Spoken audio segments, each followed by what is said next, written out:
Buenas tardes a todos. Bueno, todavía ¿no?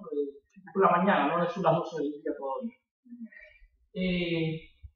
Buenos días a todos. Mi nombre es Gilberto Conil, soy sociólogo, además de activista por acá de este proyecto Consulta Popular Cubana. Y gracias a los que van a estar acá por escuchar este panel. Y bueno, el trabajo que presentamos en el proyecto Consulta Popular Cubana es una propuesta de reconocimiento constitucional del derecho de todos los cubanos en la economía nacional para una salida democrática.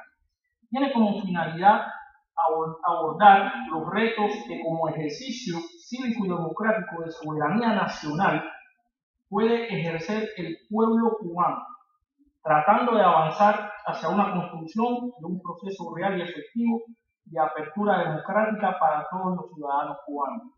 Esto quisiera también, no dejar pasar por alto, agradecer a los compañeros del evento por acoger esta propuesta, porque pudiera ser que es una casualidad, ¿no? Pero bueno, los que trabajamos en las ciencias sociales sabemos que las casualidades no existen, que esto ha sido un estudio que hemos ido observando, ¿no? La intención de acercarnos a reconocimiento institucional. Ustedes han visto que hace cuestión de 15 semanas, 15 días, la cuestión que está sucediendo en Cuba, la reforma constitucional, es una noticia que está a la orden del día y se aviene mucho con lo que vamos a tratar. Hay una cuestión del proyecto de nosotros, Consulta Popular Cubana, que quisiera ir acercando a lo que están escuchando. En el ámbito internacional, Consulta Popular Cubana se conecta con dos contextos, yo le llamo así, dos contextos de inspiración. Uno, el de Venezuela. Saben ustedes que el año pasado Venezuela hizo una consulta popular el 16 de julio. Y el otro contexto de inspiración es el llamado, para decirlo en catalán, el procés.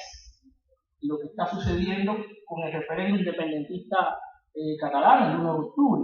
No queremos decir que estas dos propuestas de Consulta Popular Cubana las quiere meter forzadas hacia el entorno cubano, ¿no? Sino que nosotros, vean ustedes las conexiones, es la participación ciudadana, la participación del pueblo, en busca de su accionar ciudadano dentro de las sociedades, se conecta, ¿no? Venezuela, Cuba y Cataluña. Para ello, tenemos nuestro panel, yo le llamaría un panel de lujo, porque la cuestión de la reforma constitucional ha sido abordada generalmente en estos últimos años, ¿no? Por sociólogos, por intelectuales de las ciencias sociales, pero los juristas, pareciera que los juristas en Cuba han estado un poco callados y hoy nos acompañan acá en la mesa el doctor Horacio Espino Bárcena y el doctor Santiago Alpizar, los juristas, los abogados, activistas de este proyecto constitucional, de este proyecto de Consulta Popular Cubana, y ellos nos van a abordar y nos van a acercar el tema. Me voy a callar y voy a dejar a Horacio para que empiece. Señor Gonzalo, buenos días. Pues entonces, la intervención nuestra va a ser una intervención en plan de amigos, en plan de cubanos, estamos aquí muy íntimos, por lo tanto, en cualquier momento pueden intervenir, pueden levantar la mano, así que agradezco la presencia de todos ustedes porque sé que son activistas por la democracia en Cuba. Entonces, lo primero que tengo que decir, señores, es que Consulta Popular Cubana es un proyecto.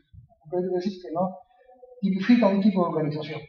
Un proyecto es que nosotros nos reconocemos a nosotros mismos, nos autorreconocemos como parte de la sociedad civil. O sea, nosotros no somos políticos profesionales, es un ejercicio de activismo, y nosotros consideramos que este proyecto de consulta popular cubana es un servicio intelectual, si bien pueden llamarlo, que le estamos prestando a la clase política opositora cubana. O sea, nosotros no nos sentimos representados por los políticos de la dictadura castrista o del gobierno cubano o de la revolución cubana, sí nos sentimos representados por los políticos que conforman la clase política opositora cubana, pero esto es un servicio desde la sociedad civil intelectual que estamos ofreciendo a la gesta, a la acción por la democracia en Cuba y una transición democrática en Cuba.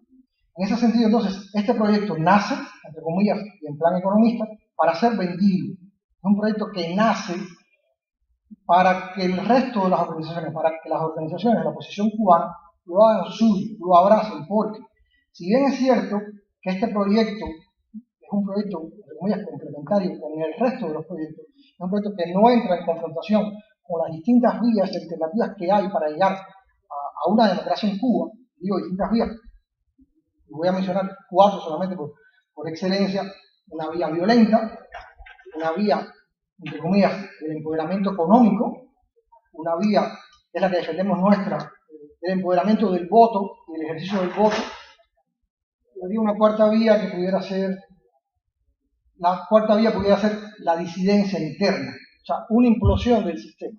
Por decirle grosso modo, 4 posibles vías que pueden traer como consecuencia un cambio democrático en Cuba, pero eventualmente esas 4 vías pudieran complementarse. Para la nuestra, por la que nosotros abogamos y es el servicio que le estamos prestando a la clase política opositora cubana, es el empoderamiento cívico democrático a través del voto para una transición en Cuba. Eso sería una primera cuestión a plantear. Que nos reconocemos y nos autorreconocemos como sociedad civil, no como clase política, pero digamos que esto forma parte también de un ejercicio de transparencia y de participación democrática del pueblo cubano, de la sociedad civil cubana, en esta gesta por la democracia en Cuba. Y de alguna manera, empujamos a la clase política, inducimos, proponemos a nuestra clase política opositora a que efectivamente la estrategia del voto es una estrategia fundamental, importante, porque básicamente lo que necesita, según la lectura y hipótesis que hacemos nosotros desde el proyecto Consulta Popular Cubano, es masificar el proceso de democracia en Cuba, es buscar legitimidad a través de las masas populares. Y dentro de esas masas populares, una de las hipótesis que manejamos, que es muy importante, es el concepto de nación cubana. El concepto de nación cubana es la suma de los cubanos, vivan donde vivan, tanto dentro como fuera del país. Y sabemos que la dictadura cubana ha tenido éxito en dividir a los cubanos entre los adentro y los afuera. Y ha tenido tanto éxito que lo plasmó en la ley electoral del año 1992, en la vigente ley electoral del año 72. Uno de los objetivos y una de las hipótesis que maneja el proyecto es que si nosotros, como ciudadanos cubanos, somos capaces de movilizar, somos capaces de enamorar, somos capaces de empoderar cívicamente al ciudadano cubano residente en el exterior, al ciudadano cubano en el exilio, pudiera ser un catalizador para los cambios transformadores en Cuba. Porque ¿qué es lo que estamos viendo en la práctica? En la práctica estamos viendo que hay 1 millón de cubanos, 750.000 cubanos, que radican en el sur de la Florida, y muchos no se identifican con el exilio, o sea, muchos no se identifican como exiliados políticos, se identifican como emigrantes económicos. Pero esa autoidentificación como emigrante económico no es más que el resultado de la construcción que ha hecho la dictadura castrista para deslegitimar la emigración cubana. Entonces, el proceso o el proyecto Consulta Popular Cubana también se inserta en un proceso de educación cívico-democrático del pueblo cubano, en particular en el exilio, porque una de las hipótesis que manejamos es que si somos capaces de movilizar, de concientizar, de hacer que los exiliados cubanos, que los cubanos residentes en el exterior, actúen, sean sujetos de cambio, sean sujetos políticos, seguramente pudiéramos catalizar el cambio democrático en Cuba. Señores, entonces, sin más, yo quiero hacerle un breve recuento de cómo ha sido el crecimiento y el desarrollo de Consulta Popular Cubana, para que puedan ver, entre comillas, el proyecto desde adentro. Puedan ver el proyecto internamente, cómo ha ido creciendo. Lamentablemente, yo voy a utilizar la expresión que el proyecto Consulta Popular Cubana es una huida hacia adelante. Una huida hacia adelante es porque estamos buscando salidas y alternativas, y entonces en las distintas fases que tiene el proyecto les voy a decir cuáles son los obstáculos a los que nos hemos enfrentado, los que hemos superado, cómo lo estamos superando, pero que en definitiva requiere que el resto de las fuerzas políticas opositoras hagan suya esta idea de cambio y transformación democrática en Cuba a través del empoderamiento cívico, del voto como instrumento de cambio. Entonces, señores, en términos de secuencia de acontecimientos, en el mes de abril del año 2016, yo recibí una llamada telefónica de un ciudadano cubano, por cierto, ciudadano norteamericano, que regresa a los Estados Unidos proveniente de Cuba, y me llama por teléfono y me dice, mira, yo soy ciudadano cubano y yo quiero participar en las elecciones en Cuba como candidato por la provincia de Guantánamo. ¿Yo puedo hacerlo? Esa es la pregunta. La pregunta básica es un ciudadano cubano con doble nacionalidad que está interesado, residente en el exterior, que está interesado en ser representante por la provincia de Guantánamo. ¿Se puede o no se puede hacer? Okay. En aquel entonces, año 2016, yo llevaba apenas 2 años aquí en los Estados Unidos, proveniente de España, de Italia, y entonces yo pido 2 semanas para informarme sobre el estado del arte, sobre el estado de la legislación cubana. Pero además, esta llamada que recibí yo, también lo recibió otro equipo de abogados planteándole la misma cuestión. En definitiva, el análisis y reflexión trae como consecuencia 2 estrategias diferentes, lo cual es normal en el ámbito jurídico. El equipo en el que trabaja Horacio decide que la solución para que este ciudadano cubano pueda tener derechos políticos es modificar la ley electoral. Por lo tanto, Horacio propone que la solución es la vía legislativa. El otro equipo de abogados propone que la solución para que este ciudadano cubano pueda participar en su carrera política es yendo por la vía jurisdiccional, por la vía judicial, ante el Tribunal Supremo. Estamos 2 semanas conversando, discutiendo, no nos ponemos de acuerdo, entonces conseguimos que vamos a transitar los 2 caminos, uno por la vía legislativa y otro por la vía jurisdiccional. O sea, yo a partir de ahora voy a explicarle la vía jurisdiccional, la vía legislativa. ¿Y por qué la vía legislativa es la que expone Horacio y la que defiende Horacio y sigue defendiendo? Porque el ordenamiento jurídico cubano es heredero de la tradición romano-germana francesa, o sea, donde el juez cubano, se dice así directamente, es boca de la ley. O sea, el juez cubano va a reproducir lo que dice la ley. El juez cubano, a diferencia del sistema anglosajón, no crea derecho. Las sentencias de los jueces cubanos no pueden ir más allá de lo que establece la ley. Y la ley electoral vigente dice que son electores los que tienen más de 16 años, los que no tienen ningún tipo de incapacidad, y los que son residentes permanentes en el territorio nacional. Incluso limita el sufragio activo y pasivo a 2 años y 5 años respectivamente. De manera que la ley electoral cubana establece que un requisito para ser elector es ser residente en el territorio nacional. A partir de ahí, entonces, no hay ningún juez de interpretación de este equipo de trabajo al cual tú puedas acudir por vulneración de los derechos fundamentales, por vulneración de los derechos políticos, para decirle, está sucediendo esto, esto es una violación de mis derechos fundamentales, el juez no va a tener jurisdicción, no se va a sentir competente porque está cumpliendo lo que establece el texto de la ley electoral vigente. A partir de ahí, entonces, de esa situación, surge la necesidad de desarrollar un proyecto de reforma de la ley electoral. Este proyecto de reforma de la ley electoral se enfrenta entonces a una segunda dificultad.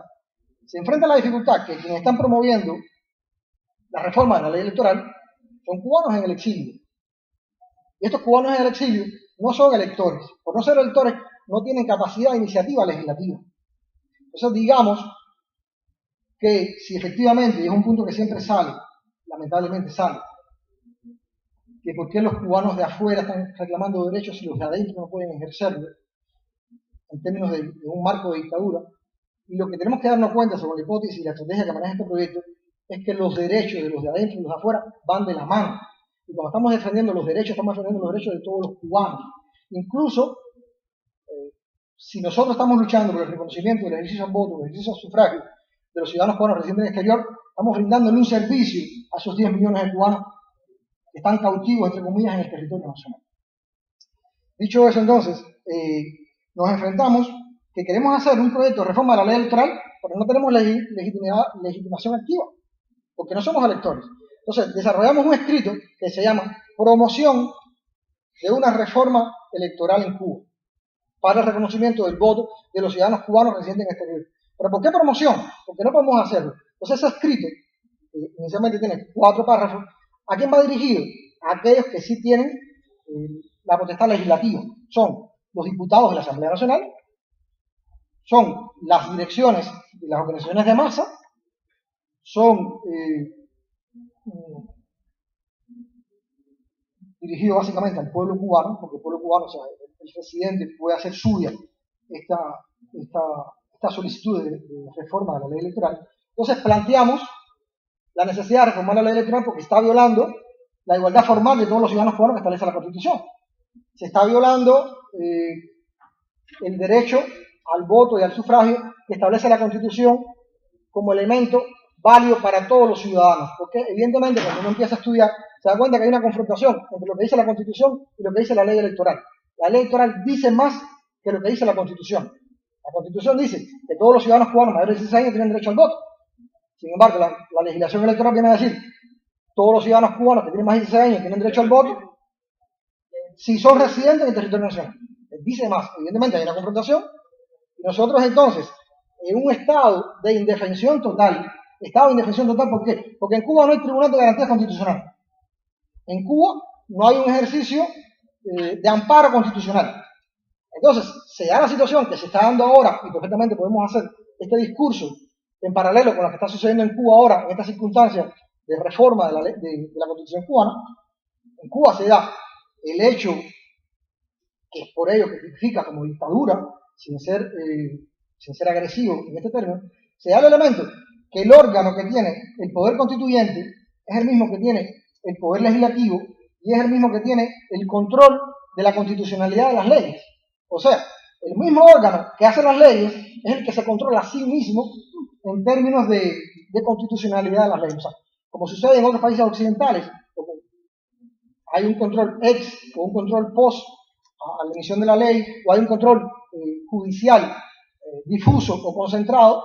En Cuba no existe ninguno de esos mecanismos para poder ejercer un amparo por violación de los derechos fundamentales. Por lo tanto, tenemos que ir, en ese caso, fuimos directamente a la Asamblea Nacional para presentar una promoción de reforma de la ley electoral, a las dificultades que estamos en un estado de indefensión. O sea, en el caso de los ciudadanos cubanos residentes en el exterior, se plantea un apartheid político agravado.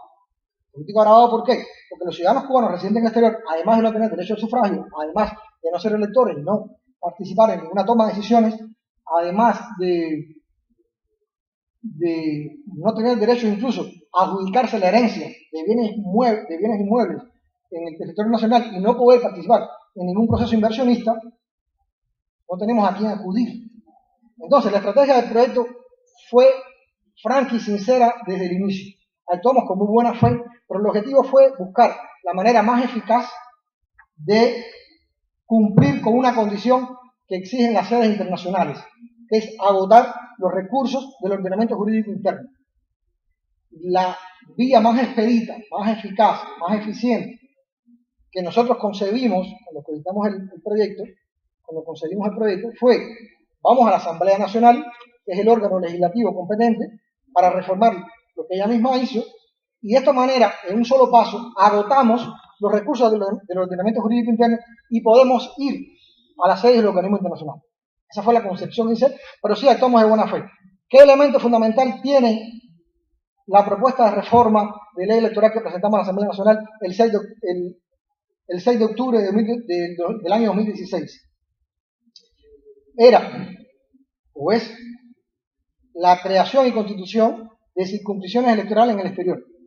De manera que, considerando que cerca del 15%, no voy a decir 20%, cerca del 15% del pueblo cubano radica en el exterior, debiera tener una representación directa en el máximo órgano de representación de los ciudadanos cubanos, en este caso del Parlamento, la Asamblea Nacional, una representación directa en el órgano en el Parlamento cubano. Entonces, hicimos un análisis de derecho comparado. Hay por lo menos 6-7 países que consideran una representación directa, o sea, le asignan una cuota directa de representación de ciudadanos en el exilio. Se crea una circunscripción especial en el exterior, y esos ciudadanos que radican en el exterior eligen a sus propios representantes a esa Asamblea Nacional. Es el caso de Francia, es el caso de Italia, es el caso de Panamá, es el caso de Colombia. Hay 6 o 7 países. México también. Ahora quiero utilizar una frase que puede ser un eslogan y que es importante en este tema que estoy hablando.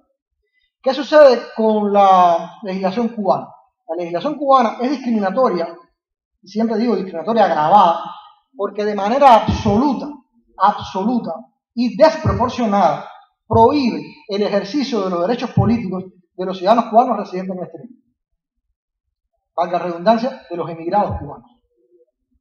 ¿Por qué digo esto? Porque cuando uno hace un análisis de derecho comparado, efectivamente se da cuenta de que muchos países establecen distinciones para que los ciudadanos que radican en el exterior puedan participar en un tipo de elecciones y en otro tipo no.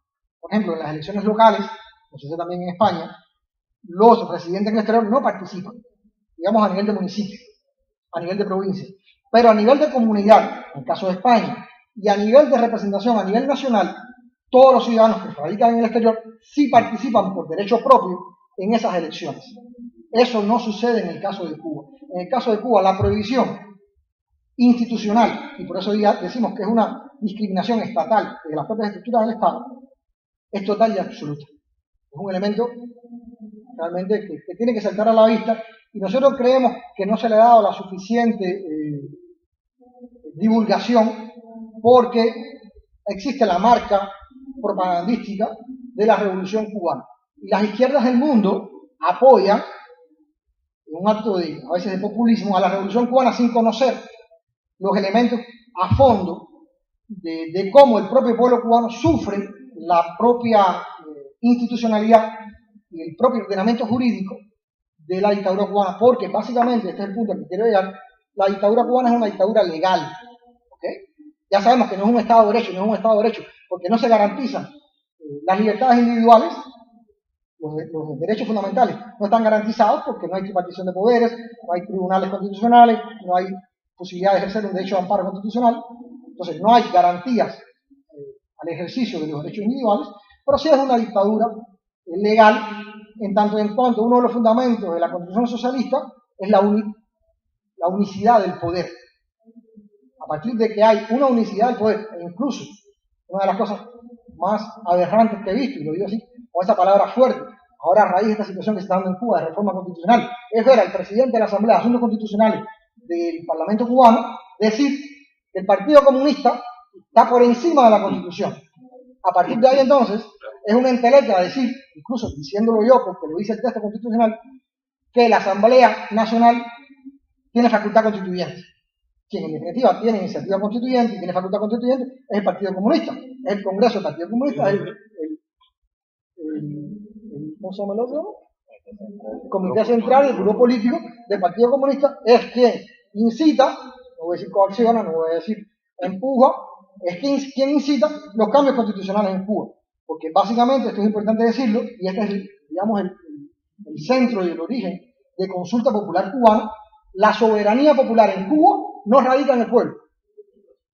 Porque, dense cuenta que en teoría la capacidad constituyente está en manos del poder constituido, quien cambia las reglas del juego, cuando el pueblo cubano no tiene iniciativa en términos de cambiar las reglas de la Constitución. Y eso es importante, señores, para decirles que la revolución cubana y el derecho cubano en particular se ha quedado muy atrás, muy atrasado en términos de América Latina incluso. O sea, no ha habido una evolución del derecho constitucional cubano en los últimos 20, 25, 30 años. Se ha quedado muy por detrás de otras constituciones en el entorno latinoamericano. Y efectivamente, voy a romper una lanza. Esto no es por desconocimiento o incapacidad de los profesores y los juristas cubanos que están dentro de Cuba. Incluso muchos profesores y muchos juristas cubanos, de una manera muy suave, muy sutil, muy taimada, han denunciado y han criticado esto que le estoy diciendo yo a ustedes. Lo conocen, o sea, esto que estoy diciéndole a ustedes, lo conocen también los profesores cubanos. Los principales profesores de la Facultad de Derecho de la Universidad de La Habana y del resto de las facultades del país lo conocen. Pero lo que sucede es que en Cuba se parece más a los estados fundamentalistas religiosos de la zona del Medio Oriente que a la cultura occidental, porque el hegemonismo político funciona como un fundamentalismo político que evita un desarrollo del pensamiento jurídico. Nosotros estamos muy interesados en promover un diálogo y una conversación con los profesores y con los intelectuales cubanos que se dedican al área jurídica. Yo he visto en la televisión a muchos compañeros, a muchas amistades que fueron colegas nuestros, fueron compañeros nuestros en la universidad, como alumnos e incluso como profesores, que están allí, están promoviendo este nuevo proyecto de reforma constitucional en Cuba, que básicamente es una nueva constitución, pero no hay un diálogo abierto. Y un ejemplo solamente, hay 605 diputados en la Asamblea Nacional, los 605 votaron de manera unánime este nuevo proyecto constitucional, que nadie ha visto. Ha pasado una semana y nadie ha visto este proyecto. ¿Por qué? Porque lo siguen cocinando. Pero entonces lo insólito es los silencios. O sea, cuando uno estudia el comportamiento sociológico en dictadura, y cuando uno estudia incluso lo que dicen los juristas cubanos, no se lee la literatura, lo más importante son los silencios, lo que no dicen. Por ejemplo, ¿qué es lo que no se dijo en estas discusiones plenarias del Parlamento cubano? Cuando se habló el tema de discriminación por motivos religiosos, por motivos raciales, por motivos étnicos, no se dice género, porque ahora no es sexo, ahora es de género, me parece muy bien, pero no se dice discriminación por motivos ideológicos o discriminación por el lugar de residencia. Qué casualidad que ningún diputado haya saltado el interés de preocuparse por nosotros que estamos aquí afuera, que también somos ciudadanos cubanos, y que la propia legislación electoral vigente nos discrimina por el lugar de residencia. Que representamos la segunda fuente de ingresos de, me está diciendo el profesor Alpiza. Entonces nadie se acuerda en ese Parlamento cubano que existen cerca de 2 millones de cubanos y más de 1 millón de cubanos que nacieron en el territorio nacional, que están siendo discriminados para el ejercicio de sus derechos políticos. Entonces, esa es la uniformidad y por eso la dictadura legal se comporta de esta manera y tenemos necesidad de denunciar. Por lo tanto, Consulta Popular Cubana nace haciendo énfasis, poniendo énfasis, su acento en el tema de los derechos de los ciudadanos cubanos residentes en el exterior, y ustedes van a ver entonces en el proceso cómo va evolucionando el proyecto. Señores, hasta aquí la primera parte. Avanzo un poco. Ok, vamos a avanzar un poco más rápido. Pero básicamente nosotros para presentar este derecho de reforma de la ley electoral lo hicimos ejerciendo el derecho de petición. El derecho de petición que aparece en la Constitución cubana es uno de los pocos derechos, es uno de los derechos o uno de los tantos derechos que no ha tenido un desarrollo normativo. Entonces, el artículo 63 de la Constitución cubana dice que a todo ciudadano cubano le corresponde el derecho de petición para dirigirse a las autoridades cubanas y debe recibir respuesta en un tiempo adecuado. Bueno, nosotros que somos ciudadanos cubanos residentes en el exterior, que no tenemos iniciativa legislativa, que no tenemos derecho al voto, vamos a utilizar este derecho de petición para dirigirnos a las autoridades cubanas, a ver si nos responden, y la respuesta siempre es la misma, el silencio. Pero quiero hacer énfasis en que ejercimos, 5 ciudadanos cubanos, el derecho de petición para poder promover este proyecto de reforma de la ley electoral. Por cierto, la ley electoral vigente del año 92 estableció, creo que fue en su artículo 5, esta discriminación por el lugar de residencia. Año 92, periodo especial. Esto no lo tenía la ley del 82. La ley 37, la ley electoral 37 del año 1982, no establecía una discriminación por el lugar de residencia. Tampoco la tenía la ley 1305 del año 76. Digamos que entonces, en el año 92, cuando se aprueba la inversión extranjera, cuando se aprueban las empresas mixtas en Cuba, se aprueba entonces, sin cambiar la Constitución, esta reforma electoral que discrimina a los ciudadanos cubanos residentes en el exterior. Ok, señores, vamos a avanzar más rápido entonces. Eso es lo más significativo. ¿Qué sucede entonces? Tic-tac, tic-tac, tic-tac, que pasan 6 meses y llegamos al 6 de abril, y el número 6 va a ser un número constante, llegamos al 6 de abril del año 2017. El año 6 de abril del año 2017 han pasado 6 meses y no hemos recibido respuesta. Decidimos entonces presentar el proyecto ante la Comisión Interamericana de Derechos Humanos. Hacemos un ejercicio de petición ante la Comisión Interamericana de Derechos Humanos diciéndole el gobierno cubano, el Estado cubano está violando sistemáticamente, de manera absoluta y desproporcionada, los derechos políticos de más de 2 millones de cubanos. ¿Por qué? Porque si la ley electoral prohíbe el ejercicio de nuestros derechos políticos. Y es inconcebible el concepto de ciudadanía como concepto de obligación con un Estado si las obligaciones que tenemos no vienen acompañadas de derechos. Es impensable que nosotros, que eventualmente podemos tener 2 ciudadanías, 3 ciudadanías, que no podemos renunciar a la ciudadanía cubana, porque no está establecido el mecanismo para renunciar a la ciudadanía cubana. Es inaceptable que tengamos que viajar a Cuba con pasaporte cubano, que tengamos que pagar un pasaporte cubano, que tengamos que pagar cada 2 años la renovación del pasaporte cubano, y ustedes conocen cuáles son los precios, que tengamos obligaciones con el Estado cubano, sin embargo no tenemos ningún tipo de derecho. Entonces, presentamos un ejercicio de petición ante la Comisión Interamericana de Derechos Humanos el 6 de abril del año 2017 diciéndole: es inminente la realización de unas elecciones en septiembre-octubre y se va a tipificar una vez más este ejercicio de discriminación absoluta y desproporcionada contra 2 millones de cubanos. Nosotros, por favor, necesitamos de usted una resolución sobre esta cuestión. Comentamos la urgencia y así fue todo. ¿Qué sucede? Que en el mes de julio recibimos entonces una comunicación de la Comisión Interamericana de Derechos Humanos que nos dice: atiendan, no tenemos los suficientes recursos humanos para darle una respuesta a tiempo. Quiere decir que las elecciones en el mes de septiembre y el mes de octubre del año 2017 se van a producir y ustedes no van a tener ningún tipo de apoyo o de validación por parte de la Comisión Interamericana de Derechos Humanos. Eso fue en el mes de julio del año 2017. El gobierno cubano y la Asamblea Nacional responden con un silencio administrativo, que es típico. Y es típico porque el silencio es no reconocer a tu interlocutor. O sea, el silencio es abusar de su posición de dominio, es aplicar una teoría subjetiva a partir del cual, si yo no te respondo, es que yo no te reconozco.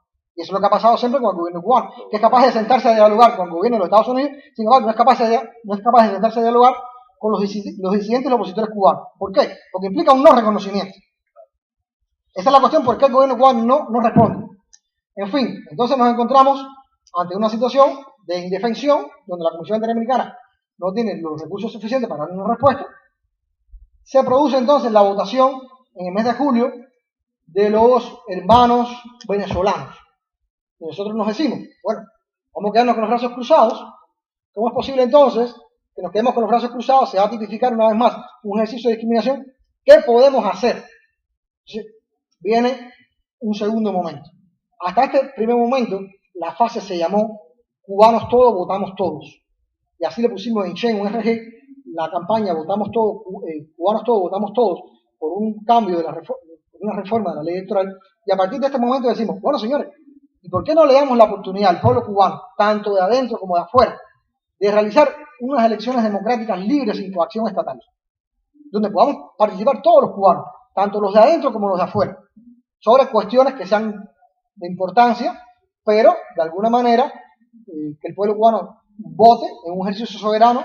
Esto es importante, no es una encuesta, no es una toma de opinión, es un ejercicio de voto. En ese sentido, entonces, se trata de que nosotros, ciudadanos cubanos, podamos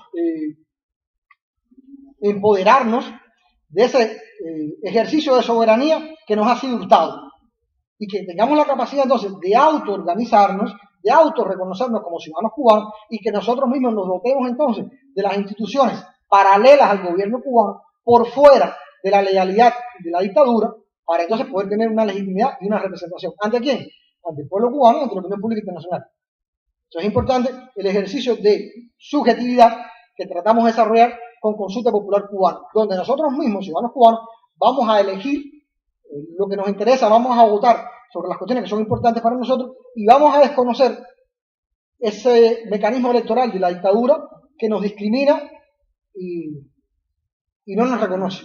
Porque no hay nada más discriminatorio, para que la redundancia, que sea una élite de la sociedad cubana identificada con ese partido comunista o con ese comité central o con ese grupo político que determine por el resto de 10 millones de cubanos. Entonces, señores, ahí nace Consulta Popular Cubana. La experiencia catalana, no voy a profundizar en el tema, puede ser un tema polémico, el elemento más interesante que puede tener la experiencia catalana es que es una experiencia contra la ley.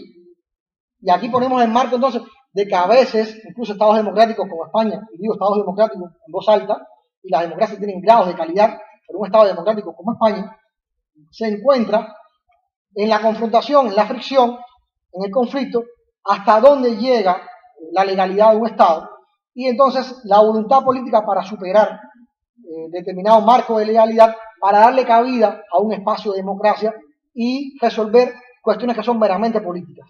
Pero me lo dejo ahí, o sea, en el caso cubano nos enfrentamos a lo mismo. Nos enfrentamos que tenemos que romper los marcos de una legalidad que se presenta como incapaz de darnos una respuesta democrática a las aspiraciones del pueblo cubano y en particular a las aspiraciones del derecho al voto de un 20% de la población cubana que radica en el exterior. Señores, entonces, pasamos por el 6 de abril, Comisión Interamericana de Derechos Humanos, y llegamos entonces, por decirlo así, al 6 de abril del 2018 y recibimos respuesta de la Comisión Interamericana de Derechos Humanos. En ese interín, ¿qué pasó? En ese interín de 6 meses se desarrolló un primer ejercicio de consulta popular, que el profesor Santiago Alpizar va a abordarlo. Se desarrolló un primer ejercicio de consulta popular cubana, se desarrollaron elecciones en Cuba y nosotros no pudimos participar, nosotros no votamos. En fin, llegamos entonces al 6 de abril del año 2018 y la Comisión Interamericana de Derechos Humanos nos dice: señores, su solicitud de petición o su petición ha sido rechazada porque no queda debidamente demostrado que agotaron los recursos del ordenamiento jurídico del Estado. Cuando uno se encuentra con ese tipo de respuesta, uno sufre porque evidentemente podemos cometer errores, pero evidentemente es un proceso que ha sido acompañado por juristas incluso formados dentro del propio sistema educativo cubano, por lo tanto conocen desde adentro, internamente, el funcionamiento del ordenamiento jurídico cubano, y cuando recibimos esta respuesta de la Comisión Interamericana de Derechos Humanos de que no se han agotado adecuadamente, debidamente, los recursos del ordenamiento jurídico interno, lo único que sentimos es aún más un estado de indefensión agravado. ¿A dónde vamos a ir entonces? Si la dictadura cubana nos desprecia, nos desconoce, no nos responde, o nos responde con un silencio por omisión, y la Comisión Interamericana de Derechos Humanos, como parte de la Organización de Estados Americanos, nos responde, nos da esta respuesta. Evidentemente, lo que se pone de manifiesto es que los mecanismos de la OEA no son suficientes y no son eficaces para enfrentarse a las dictaduras del continente latinoamericano. Y en el caso de Cuba y en el caso de cualquier dictadura, es importante conocer cuáles son los mecanismos jurídicos que utilizan las dictaduras para darse un barniz de legalidad que no de democracia. Y no puede ser entonces que los organismos internacionales, en este caso particular la Comisión Interamericana de Derechos Humanos, le dé al régimen cubano un tratamiento de normalidad. Porque uno de los éxitos que ha tenido la Revolución Cubana en el plano internacional es normalizar la situación de dictadura. Una de las tareas inmediatas, jerárquicas, grandes que tiene la oposición cubana y la sociedad civil democrática cubana es denunciar ese estado de normalidad en la que se ha establecido la dictadura cubana. Y la única forma que tenemos, o una de las mejores formas que tenemos, es a través de la manifestación cívico-democrática, a través de la desobediencia civil. Entonces, este proyecto se enmarca en esa estrategia de desobediencia civil.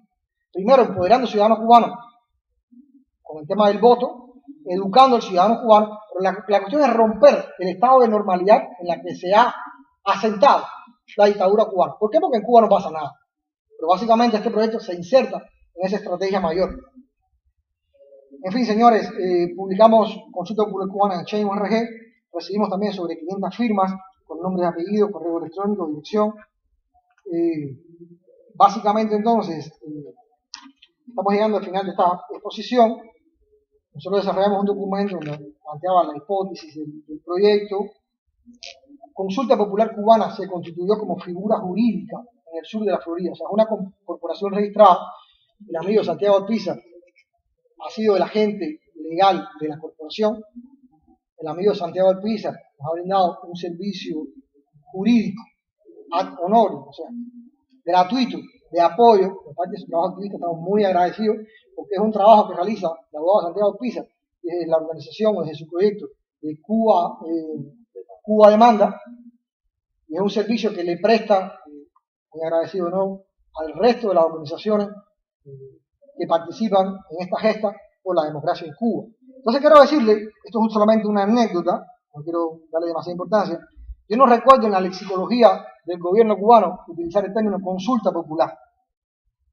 Yo siempre he hablado de asambleas populares, asambleas de los CDR. Ellos hasta ahora nunca habían utilizado el término consulta popular. Y sucede entonces que ahora en el 2018 deciden someter a consulta popular este proyecto de reforma constitucional. Una diferencia enorme, una diferencia enorme. El proyecto de consulta popular cubano establece que lo que diga el pueblo, que lo que establezcan los electores cubanos, lo que establezcan los ciudadanos cubanos, tiene carácter vinculante. Es lo que se hace, ¿ok?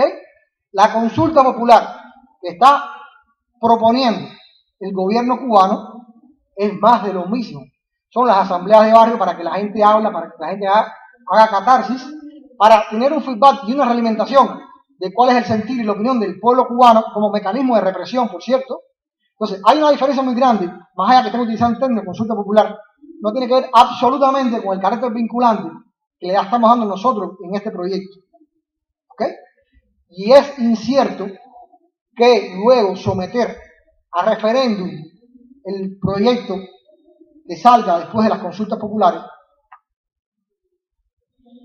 es algo parecido a la capacidad constituyente o a un ejercicio de soberanía del pueblo cubano. ¿Por qué?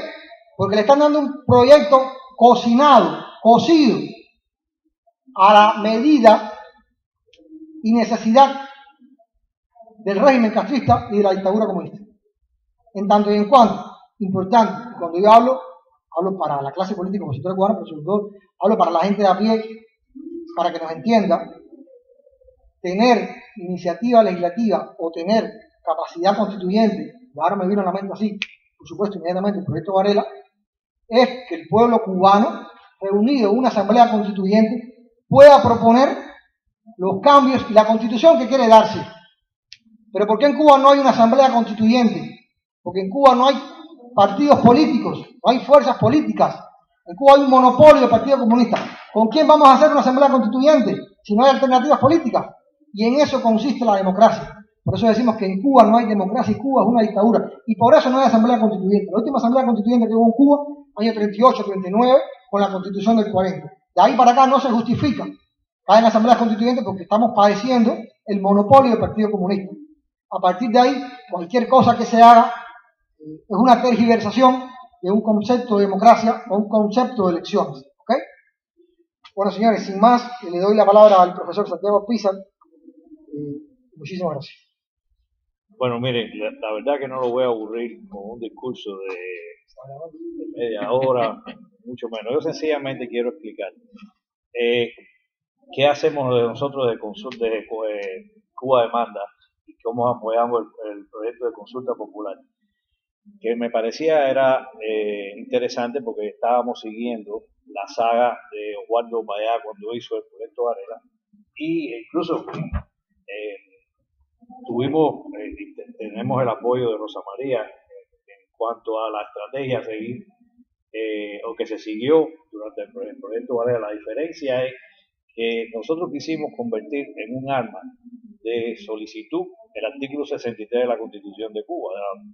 Y estamos hablando aquí de dos términos, entre legalidad y legitimidad. Sabemos que el gobierno de Cuba no es un gobierno legítimo en cuanto no representa la mayoría de las aspiraciones del pueblo cubano, pero es el gobierno legal que existe ahí. Y el punto que nosotros hemos siempre partido es la necesidad de utilizar como un arma de enfrentamiento al régimen sus propias leyes. La primera, el boomerang, correcto. Y el artículo 63 permite hacer cualquier tipo de queja.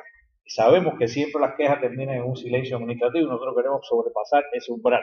Y ese umbral se pasa cuando haya un grupo de personas dentro de Cuba que quieran convertir esto en un proceso en las cortes, para que después no venga la Comisión Interamericana o cualquier otro organismo internacional y no diga que se han agotado los recursos dentro de Cuba. Y eso es precisamente lo que queremos hacer, agotar y invitar a los factores de la oposición en Cuba a utilizar esta arma, este instrumento, y llevarlo hasta sus últimas consecuencias.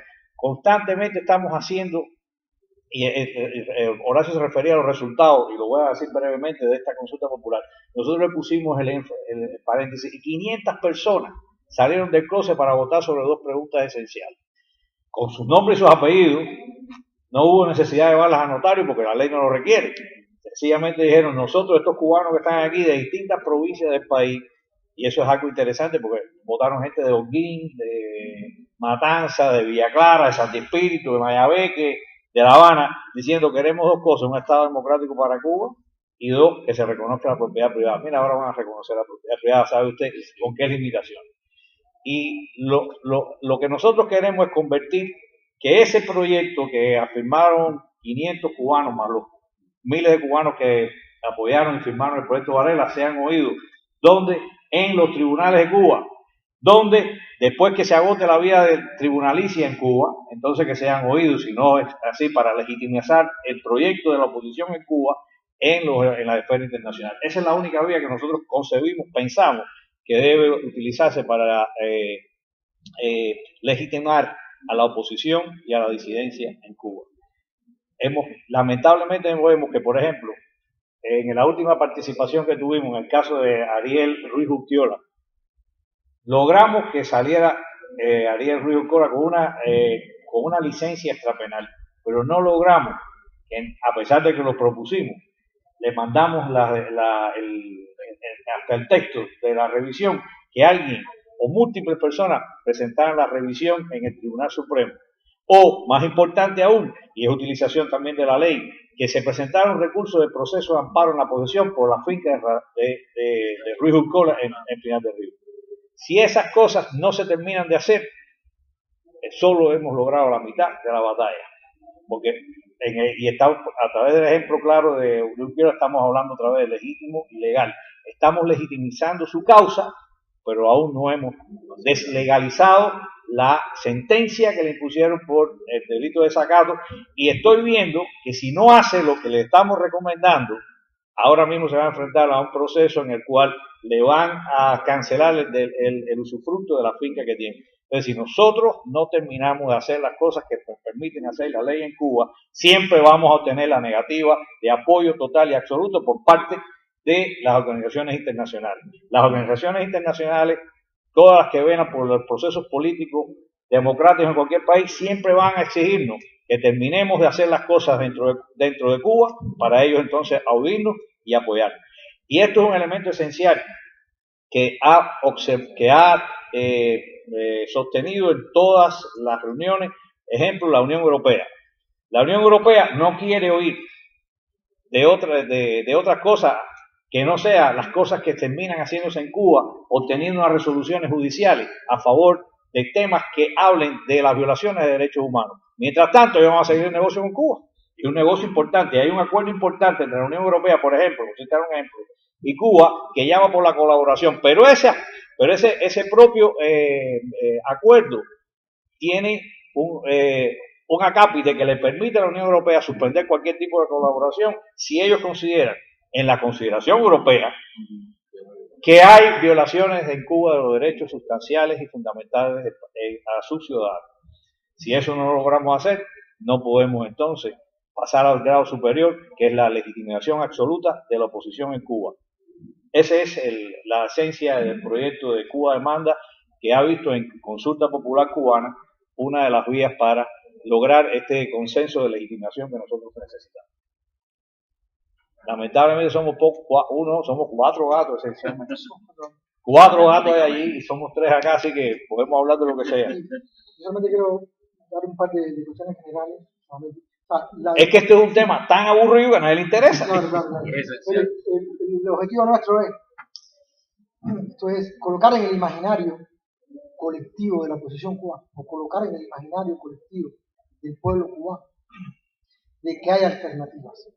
Y una forma el resultado debería ser superar esta precariedad en la que se encuentra viviendo el pueblo cubano. Ahora mismo, Santiago hablaba del tema del usufructo, y la posibilidad que el usufructo se le retire. ¿Por qué es posible eso? ¿Cómo es posible eso? Bueno, eso es posible porque no somos propietarios y porque la propiedad privada no tiene ningún tipo de garantía. Entonces, es muy fácil venir el Estado y cesar el título de usufructuario. ¿Por qué? Porque el propietario es el Estado cubano. Entonces, ahora enlazo ese tema de la precariedad de los cuentapropistas, que es un evento que se está desarrollando ahí al lado. Parte de eso. La precariedad que tienen los cuentapropistas en Cuba la precariedad que tienen los usufructorios en Cuba. Y este nuevo proyecto constitucional en Cuba no viene a resolver el problema. ¿Por qué no viene a resolver el problema? Porque el 70% de las tierras en Cuba son propiedad estatal. Entonces, este proyecto constitucional va a ser una nueva reforma agraria. No va a ser una nueva reforma agraria. Va a darle las tierras en propiedad a los campesinos cubanos. No va a hacerlo. ¿Va a resolver el tema de la precariedad de los cuentapropistas? No. ¿Por qué? Porque aunque aprueben la propiedad privada, hay usted a saber entonces ahora cuáles van a ser las limitaciones que va a tener esa propiedad privada, porque entre otras cosas, no es posible el enriquecimiento. No es que no sea posible el enriquecimiento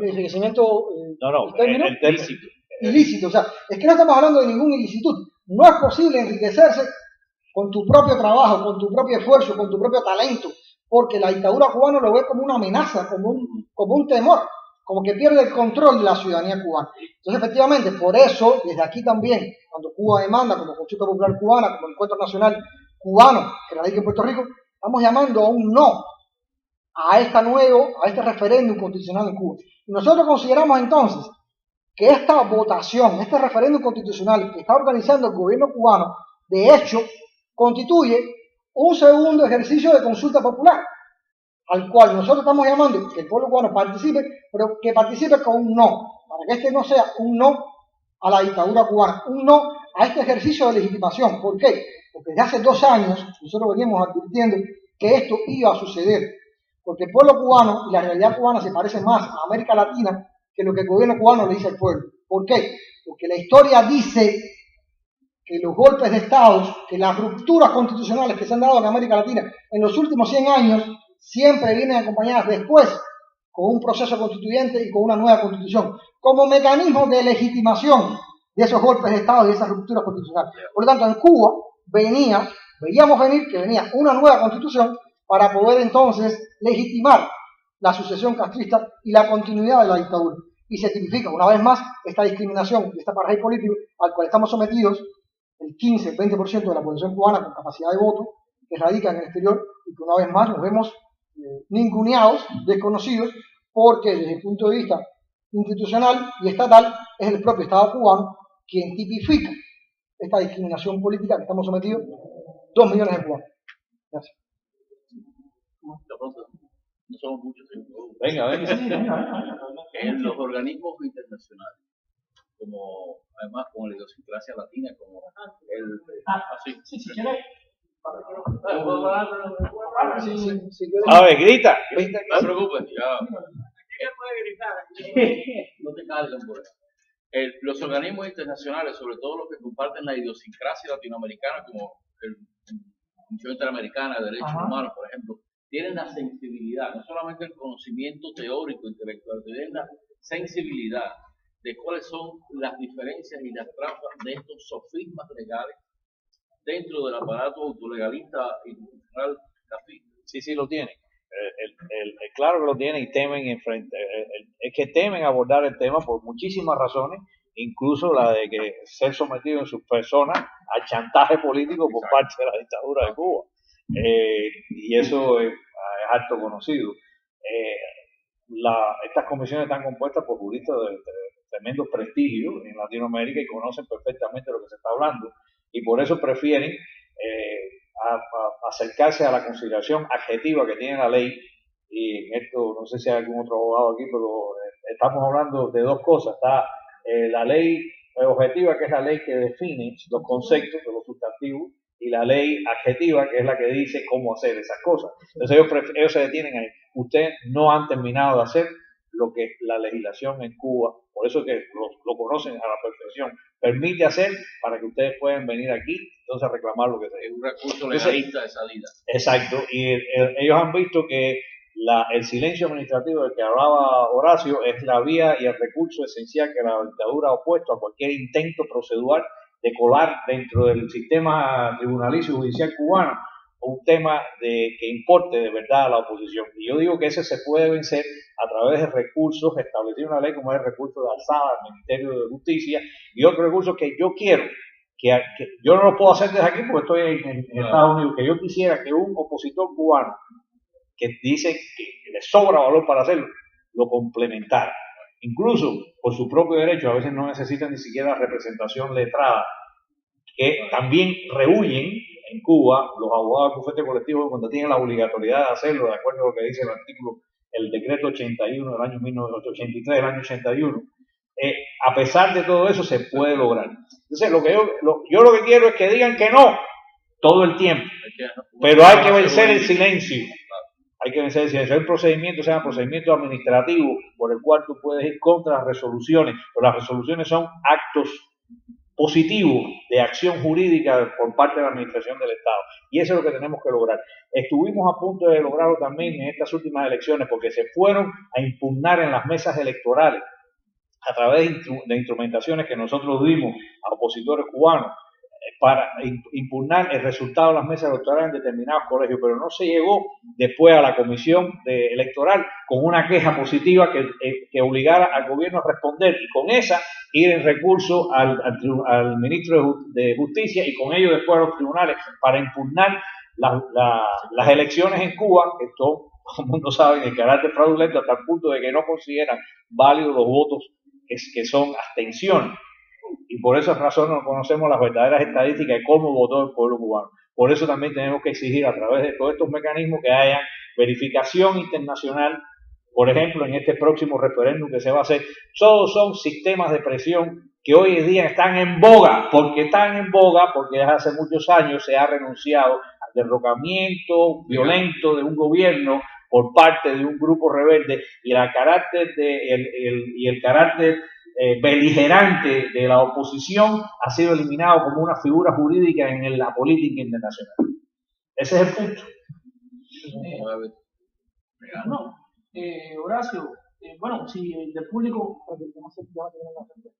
Sí, yo quería comentar algo. El propio reglamento de la Comisión Interamericana de Derechos Humanos establece la posibilidad de excepción. O sea, establece la posibilidad de excepción de agotar los recursos del ordenamiento jurídico interno cuando los que existen no son eficaces. ¿Okay? Nosotros lo escribimos en el escrito de petición que redactamos, dijimos, no son eficaces los tribunales cubanos para conocer esta violación de los derechos políticos. No son pertinentes, no tienen jurisdicción.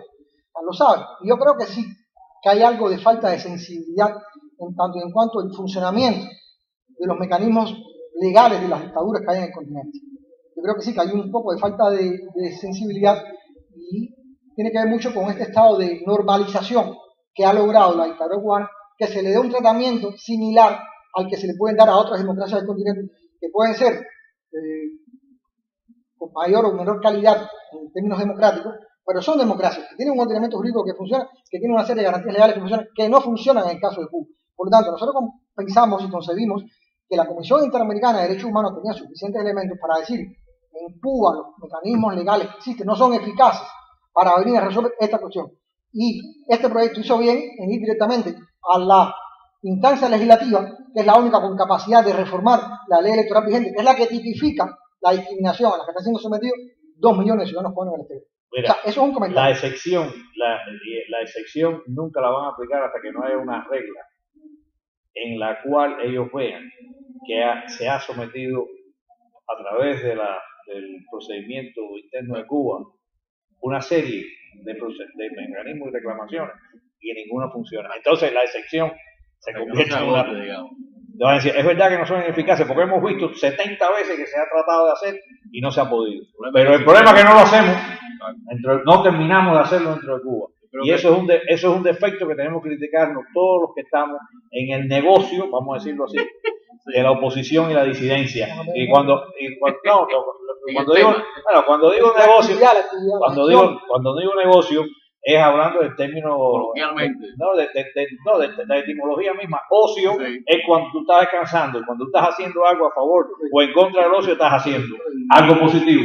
Eso es lo que significa negocio. No es que estoy recibiendo dinero por la oposición, porque esto es lo que nos cuesta a todos, es mucho tiempo, muchas canas, mucha pérdida de paz por la molestia que nos causa enfrentarnos a algo que parece un molino de viento que no podemos vencer. Y sí, podemos hacerlo con la numerosidad en la participación en este tipo de actividad jurídica, que yo creo que sí tiene una importancia tremenda, para lograr algo que no hemos podido cuajar. Es la legitimación y la institucionalización de la oposición en Cuba.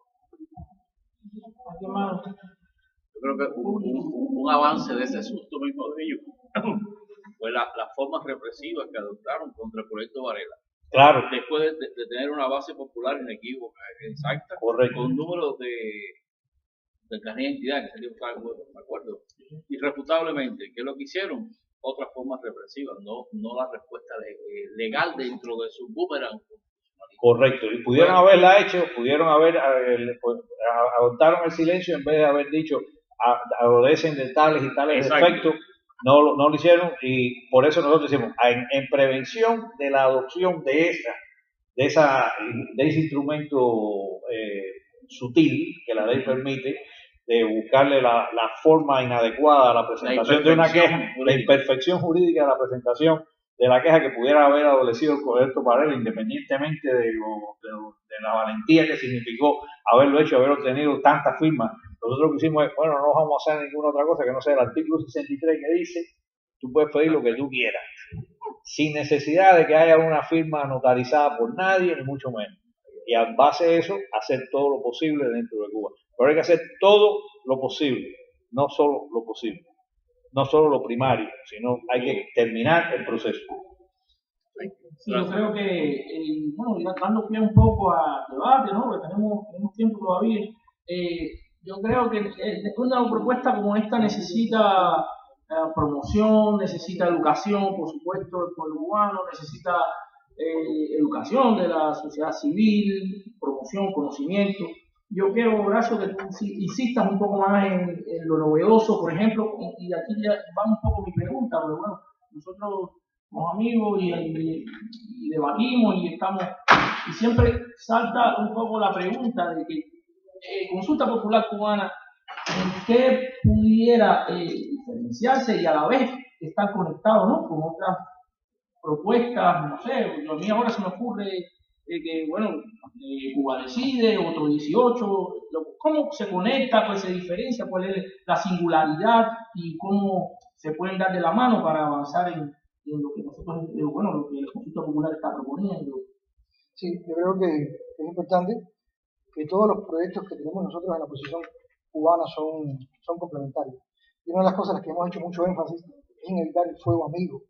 El fuego amigo que tanto daño nos hace, que muchas veces viene dado por el carácter de los activistas, muchas veces viene sembrado por la inteligencia y la seguridad del Estado cubano. Es una de las cosas que nosotros promovemos como cultura de convivencia, de solidaridad, de democracia, es evitar el fuego amigo. Por lo tanto, el proyecto de Consulta Popular Cubana es transversal y nace para ser ocupado por el resto de las fuerzas políticas opositoras que se encuentran en el espectro, porque esto no es más que una estrategia de lucha en el cual el sujeto fundamental de cambio es el pueblo cubano. No obstante, yo quería detenerme un momentico en el caso del proyecto Varela, que me parece muy importante, porque el mensaje que quiero transmitir es que una de las cuestiones que sucede con la oposición cubana es que tenemos que aprender de nuestros errores, ¿okay? Y no repetir las cosas que no nos han funcionado. Yo solamente traigo el tema del año 1992, pleno periodo especial, reforma de la ley de la Constitución cubana, y en esa reforma de la Constitución cubana, cómo se reforma la ley electoral para blindarla. ¿Blindarla de qué manera? Negando el ejercicio del derecho al voto de los ciudadanos cubanos residentes en el exterior. Eso es un evento, año 1992. Otro evento, año 2002, el proyecto Varela. El éxito que tiene, tanto en el plano nacional como en el plano internacional. ¿Cómo reacciona la dictadura cubana? Blindando la Constitución. ¿Con qué? Declarando el carácter socialista irrevocable. Fíjense, por los siglos de los siglos. Eso es lo más parecido que hay un dogma y a una religión. Blindando el carácter socialista de la Revolución Cubana y además llamando al derecho de rebeldía. O sea, si hay alguien que es rebelde, si hay alguien que es violento, es la propia dirección de la Revolución Cubana cuando dice que tienen derecho al uso de las armas para defender el carácter irrevocable del socialismo cubano, despreciando y menospreciando la voluntad de ese pueblo más la voluntad de las nuevas generaciones. Porque, repito, quien único tiene capacidad constituyente en Cuba es el poder constituido. ¿Cómo cambiamos las reglas del juego? El juego se tranca. ¿Por qué? Porque hay una dictadura que quiere entronizarse durante más tiempo en el poder. Entonces tenemos la experiencia del año 92, tenemos la experiencia del año 2002 y llegamos entonces a la necesidad de institucionalizar la oposición cubana. Y la idea es no repetir los errores. Y por ejemplo, voy ahora a comentar el tema de Morúa, la Mesa de la Unidad de Acción Democrática, que creo que está trabajando, porque leí un artículo sobre una serie de propuestas de reformas constitucionales para presentárselas a la Asamblea Nacional Cubana. En este sentido, llamo la atención de no repetir acciones que al final la dictadura cubana, la dictadura legal cubana, es repelente a este tipo de acción. Y la propuesta nuestra es dotarnos nosotros, como parte de un reconocimiento subjetivo de la dignidad que nos corresponde como ciudadanos cubanos, dotarnos de nuestros propios órganos de representación. Y le decía al inicio que el Consulta Popular Cubana es una huida hacia adelante. Una huida hacia adelante es que tenemos que innovar y buscar soluciones. Y una de las propuestas que estamos haciendo entonces ahora es la necesidad de que la oposición cubana se institucionalice a través de la realización de un Congreso Nacional Opositor Cubano. Que seamos capaces de sesionar durante 3 días, durante 4 días, durante 5 días, las principales fuerzas o todas las fuerzas de la oposición de la disidencia cubana, por ejemplo aquí en la ciudad de Miami o en cualquier lugar donde haya democracia, para que pueda sesionar en libertad, para que el pueblo cubano pueda elegir sus representantes y dotarnos de un órgano de representación colectiva capaz de coordinar el trabajo y las acciones necesarias para que efectivamente la oposición cubana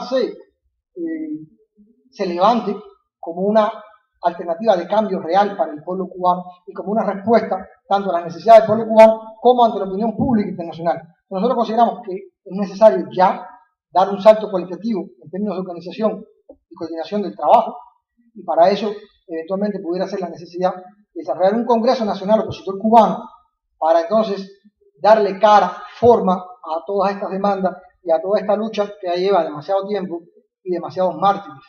Y para ello necesariamente debemos institucionalizar la oposición democrática cubana. ¿Alguien más del público quiere hacer una pregunta, hacer un comentario? Sí, ¿cómo está bien? Mi comentario sería, fue interesante la presentación que se hizo. Yo diría mirando hacia adelante qué se puede hacer. Una cosa que se puede hacer, ustedes pueden hacer muy bien, es presentar un documento que pueda ser incorporado en las presentaciones nosotros publicamos las presentaciones que se presentan por escrito y que son aceptadas, las publicamos en enlace. Eso queda no solamente reflejado en un libro que publicamos, sino que además está en el internet. Y las cosas que están en el internet de arte pueden ser accedidas en cualquier parte del mundo fácilmente. Yo creo que si ustedes presentan algo bien organizado y al final dan unas ciertas pautas de lo que ustedes creen que se debe hacer, yo creo que sería útil. Bueno, va a tener dos. Va a tener algo de Consulta Popular Cubana, también de Cuba Demanda, que ya tenemos un proyecto hecho y un folleto para el mundo. Ustedes decían qué tipo de documento ustedes creen que sería posible. Claro. No puede ser una cosa enorme porque las presentaciones nuestras, pero ustedes pueden, digamos, ustedes decidir qué es lo que quieren y presentarlo. Y yo creo que probablemente eso se podría Muy bien, muchas gracias. A Bueno, muchas gracias por la plataforma que se nos... Es una plataforma más de divulgación. Exactamente. Por eso yo digo que estoy insistiendo. De divulgación sin censura. Donde explique la naturaleza del problema, como explicaron ustedes tan claramente aquí, y que también indiquen lo que ustedes sugieren pueden ser cosas que se pueden hacer. Y eso les sirve a ustedes de plataforma. Muchas gracias. Sí, creo que en ese mismo orden, gracias por la que le dejo ahí, magnífica. Si se hace énfasis en, vamos a decir, la parte del derecho económico que está siendo violado institucionalmente, tiene mucha más frecuencia con lo formal de H a la hora de presentarlo en la paz. Claro, sí, tenemos la intención de, incluso estamos trabajando en eso, de enfatizar, por ejemplo, el cambio este que ha habido en la propiedad cubana, en la constitución de Cuba, que se pretende aprobar la institucionalización de la propiedad privada versus la legislación vigente en Cuba, cómo esta legislación va a afectar o puede utilizarse en contra del principio esencial de poseer. Así, por ejemplo, Horacio mencionó el delito de enriquecimiento ilícito, es el único delito, a pesar de que se presume la inocencia en Cuba. En Cuba hay dos, la ley cubana, escuchen el último chiste que voy a decir, la ley cubana es más justa, entre comillas, que la ley norteamericana. En los Estados Unidos, que confiese el delito, ya está frito. A confesión de parte, relevo de prueba. La ley de procedimiento penal en Cuba dice, el delito se tiene que probar más allá de la confesión del reo. Entonces tú dices, yo maté a Kennedy, así, ahora quiero ver cómo lo mataste.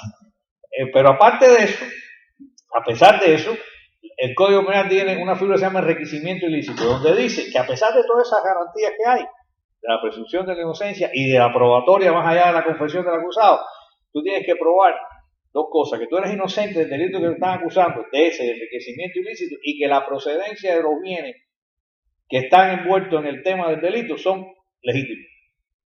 Entonces, ¿cómo se baila? Báilame ese trompo en una uña. ¿Me entendieron? Entonces, también existen muchos delitos económicos que llevan consigo la confiscación del bien. Hasta el punto, yo quisiera estar en la otra conferencia, de verdad que voy a saltar a ver, porque hay un cuentapropista cubano que se llama Nibardo no sé cuánto, que fue a Cuba y puso una paladar con dinero incluso que le pidió prestado al Banco Popular en Cuba, en la provincia de Oquín, en la casa de su suegra. Parece ser que la suegra, que siempre gozó de muy buena moralidad de conducta, estoy utilizando los términos de él, le dio por, no sé si será verdad o no, hay algo que me hace pensar que quizás hay algo de razón en eso, de alquilar parte de los cuartos de la casa, que no eran de la paladar, para alquilar. Y en ese alquilar de esos cuartos se producía algún tipo de gozadera que tenía aviso de proxenetismo, hasta el punto que llegaron tres muchachitas estas de la vida dícola y dijeron que sí, que ahí se practicaban, ella además, como consecuencia, confiscaron la casa a la señora, pero que confiscaron también la palabra de Ibardito, que no tenía nada que ver con eso. Entonces, o montaron eso porque seguramente lo seguro, y detrás de eso, lo que uno presume siempre es la mala fe, y que la casa le hacía parte de algún hijo del dirigente de la zona por ahí. Eso lo vemos constantemente. El punto es, no hay seguridad jurídica en Cuba, aunque haya reconocimiento constitucional a la propiedad privada y presunción de inocencia, porque ellos hacen, en definitiva, lo que le da la gana. Y eso es lo que tenemos que limitar. ¿Cómo? Mire, todos estos portales virtuales que hoy día ayudan muchísimo, Cibercuba, el mismo de ellos, Cuba Debate, en fin, esa publicación constante de quejas y casos que establece, claro que sí, una opinión pública favorable al entendimiento de que en Cuba no se están dando cambios esenciales. Y eso es una de las cosas que nosotros queremos aprovechar. Chain.org, que es una plataforma, todas las plataformas digitales de la oposición, de los organismos como el que nos están brindando hoy aquí, todas esas cosas nos hacen falta, y sobre todo accionar constantemente, en número y constante, individualmente cada persona en Cuba, en todos los confines de la isla, protestar, quejarse y pedir. Eso es lo que tenemos que hacer. Mira, tenemos el...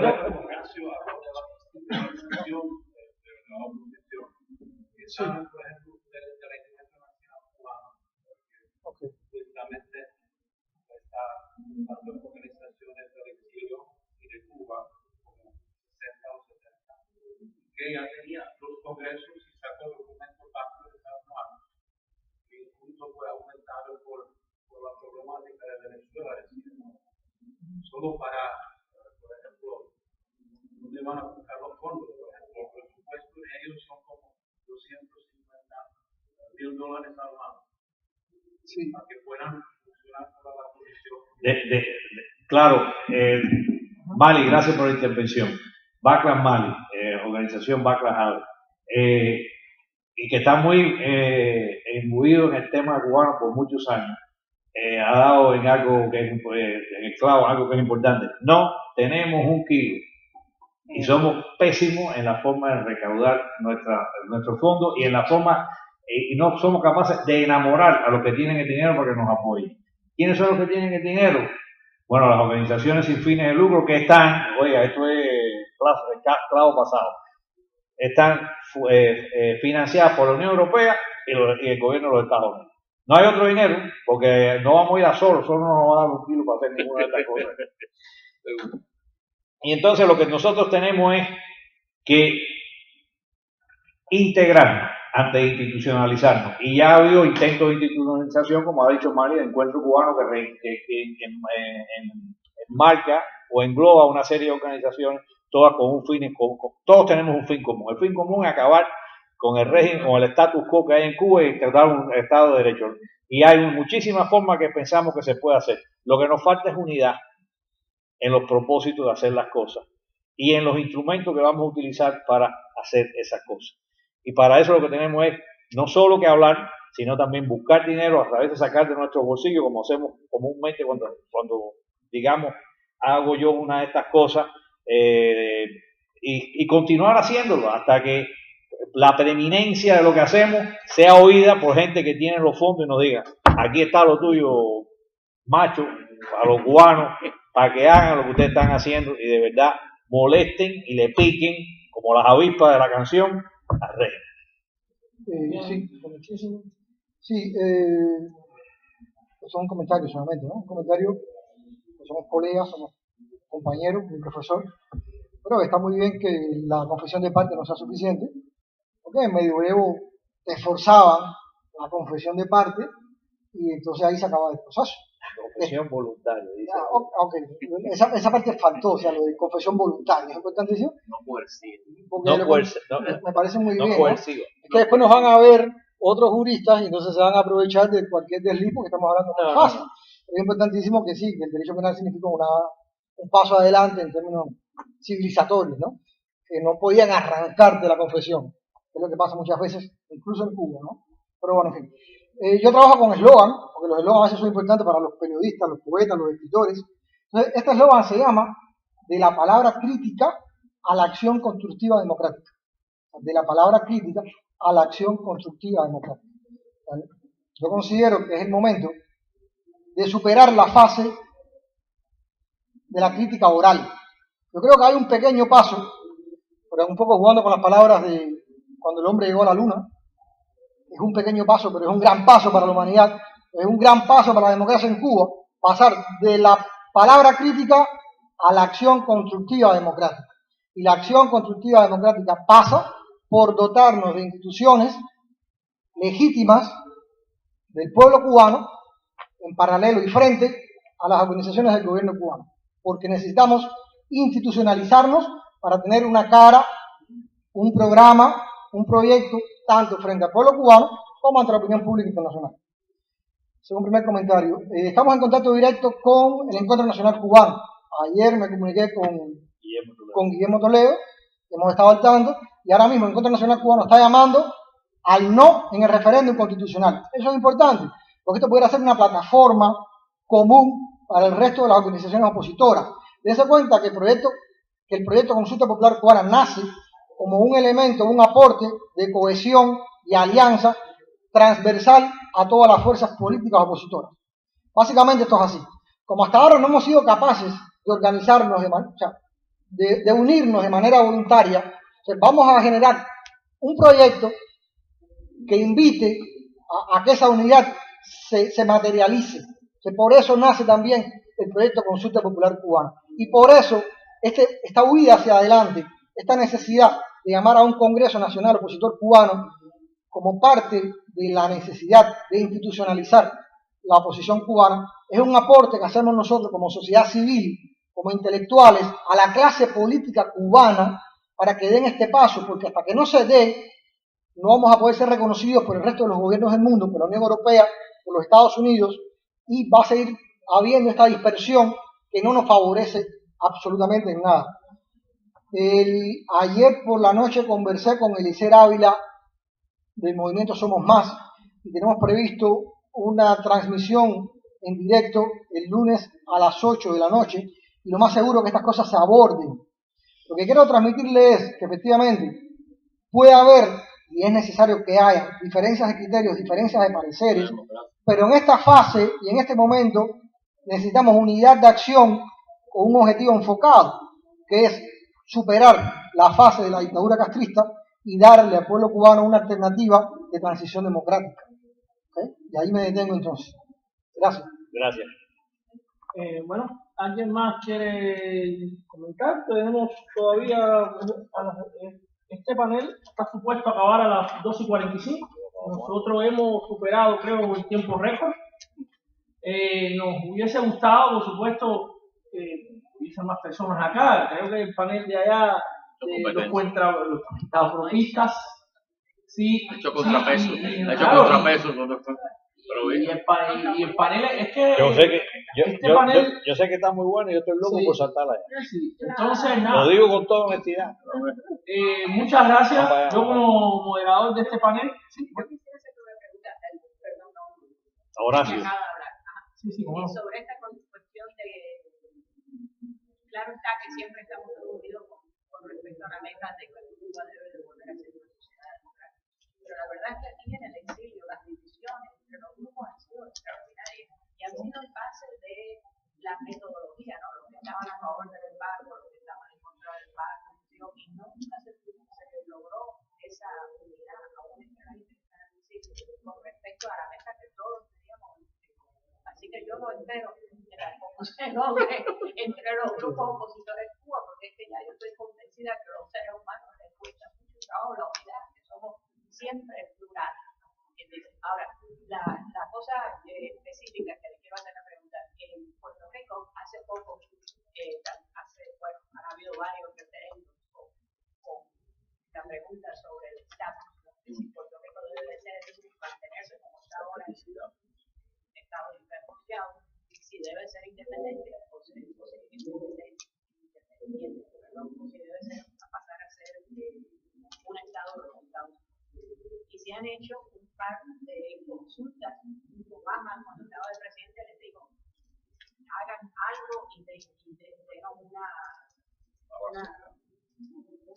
algo con claridad, algo que tenga claridad. Bueno, los puertorriqueños votaron, no quisieron incluir a los del Commonwealth, a los del Estado Libre Asociado, sino que incluyeron nada más a los dos extremos, la independencia o la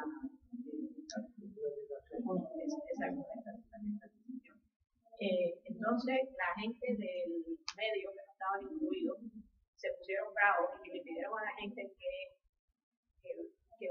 no votaran ni el sí ni el no, sino que dejaran en blanco. Entonces el resultado es una cosa que cuando tú lo ves, lo que la gente está diciendo es que quieren ser parte de los Estados Unidos, pero la gente del Estado Libre Asociado, los populares, lo que dicen es: pero mira la cantidad de gente que no votó, y nosotros pedimos que lo dejaran en blanco y que no votaran. Entonces tiene que haber algo que tenga suma claridad, porque si no, el mensaje que se llevó al Congreso, y el Congreso no se está moviendo porque Puerto Rico sea el segundo Estado de los Estados Unidos. Ahora, a lo mejor el huracán María puede que lo logre, porque ahora los Estados Unidos, incluyendo al presidente Trump, se han dado cuenta que después de todo tienen que ser responsables de la misma forma. Con los independentistas se ha muerto todo. Así que la coyuntura histórica de este momento, después del huracán María, puede que impulse a que Puerto Rico se haga parte de los Estados. Pero los puertorriqueños nunca dieron una respuesta clara, que era lo que Obama le había pedido. Entonces, si ustedes van a hacer algo, por favor, que la respuesta sea clara. No, en ese sentido, yo estoy de acuerdo con usted y es un punto importantísimo. O sea, lo voy a decir así con otro eslogan también. La abstención es la muerte de la política. Cuando hay abstención, algo está funcionando mal en los mecanismos políticos, en la clase política, en lo que está sucediendo, digamos, en la salud política y en la responsabilidad ciudadana ante determinadas cuestiones. Esto es un tema también polémico. ¿Por qué? Porque ha habido algunos ejercicios electorales en Cuba donde determinados dirigentes de la oposición cubana han llamado a la abstención. Y nosotros estamos llamando al no, y hemos llamado al no en muchas ocasiones. ¿Pero por qué? Porque nosotros consideramos que el pueblo cubano necesita educarse en términos cívicos, democráticos, de ejercicio al voto. Y nosotros consideramos, porque lo vemos aquí en Miami, lo vemos aquí en los Estados Unidos, lo vemos aquí en el estado de la Florida. Primero, la cantidad de cubanos que se hacen ciudadanos norteamericanos, es un primer punto a tener en cuenta. Y un segundo punto a tener en cuenta, según las estadísticas, cuántos ciudadanos cubano-americanos, participan en los procesos electorales en el sur de la Florida. Y el índice es bajo. ¿Y es bajo por qué? Porque hay un sentimiento, un sentido de apoliticidad o de desinterés. Y aquí viene a entrar entonces a reducir ese concepto de daño antropológico que se mantiene como una cuestión heredada, no genética, pero que sí lo llamamos en los huesos. Entonces, para nosotros un elemento importante desde el punto de vista educativo, desde el punto de vista subjetivo, es, lo voy a decir así gráficamente, que la gente se levante del sillón, que la gente se levante de la cama y vaya a votar y vote no. Porque nosotros consideramos que es un acto mucho más volitivo el salir y votar y demostrar su rechazo a quedarse callado. Porque quedarse callado y abstenerse es un poco más de lo mismo. Entonces, en ese sentido, en otras ocasiones hemos visto que ha habido divisiones, por eso la necesidad de institucionalizar, más allá de que las organizaciones no pierdan autonomía, pero sí un órgano de consolidación de acciones positivas, constructivas, democráticas, para dar un salto colectivo en cuanto a la lucha del pueblo cubano por la democracia. Esa es una primera cuestión. Una segunda cuestión es el tema de la división cubana. Cuando uno lee al padre Varela, ¿cómo se llama aquella revista? La Habanera. Ustedes se dan cuenta cómo el padre Varela está sufriendo, está esperando que vengan los colombianos, que venga la flota de venezolanos, que venga el ejército de Simón Bolívar a liberar o ayudarnos a liberar, ¿cómo dice él? A la isla de Cuba. La isla de Cuba, en cuanto al gobierno español, que era muy sometida, muy leal. A la leal, hay una frase. A la siempre leal. Siempre leal, isla de Cuba. Y a lo que nos enfrentábamos nosotros entonces, a finales del siglo XVII, inicio del siglo XVIII, en cuanto al carácter y la forma de enfocar los problemas por parte del pueblo cubano. Somos conscientes de este elemento tradicional, cultural, sociológico, del que idiosincrasia, del que somos portadores.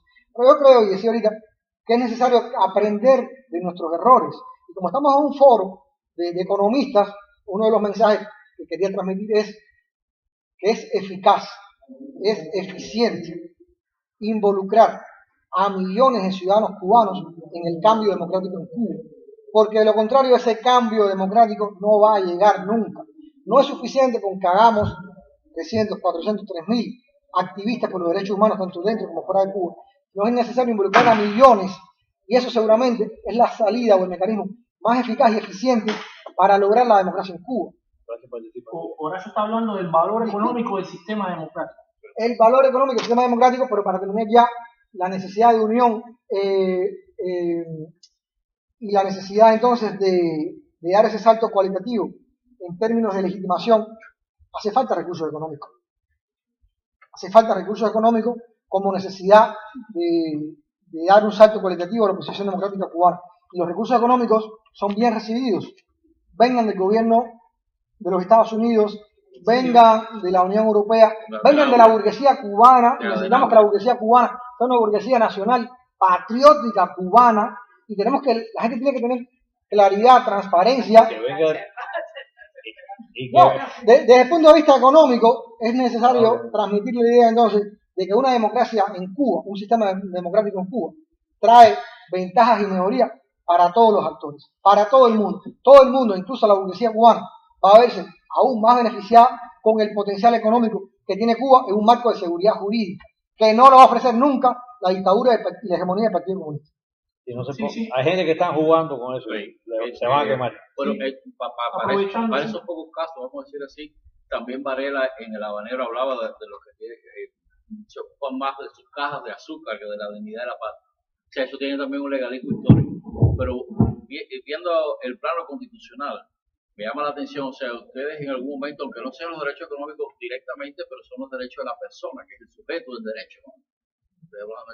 En ambiente de los legisladores, el derecho de la doble nacionalidad, tan extendido en un mundo tan globalizado, en algún momento ustedes lo tocan en cuanto a los procesos, a la propuesta de cambio constitucional.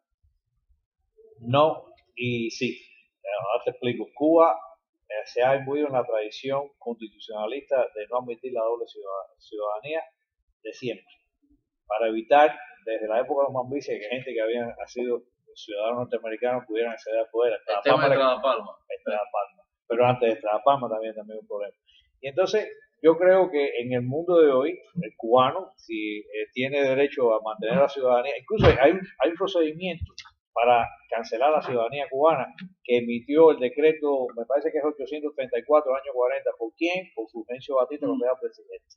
Entonces, tú tienes una ley, artículo 32 de la Constitución, que dice que no se permite la ciudadanía cubana, y tienes un decreto de ley que es el procedimiento del dictador anterior, o sea, cuando fue presidente, ¿no? Para hacer el trámite de la cancelación de la doble ciudadanía. Pero eso es un tema que está extremadamente controversial y lo que nadie se ha puesto de acuerdo.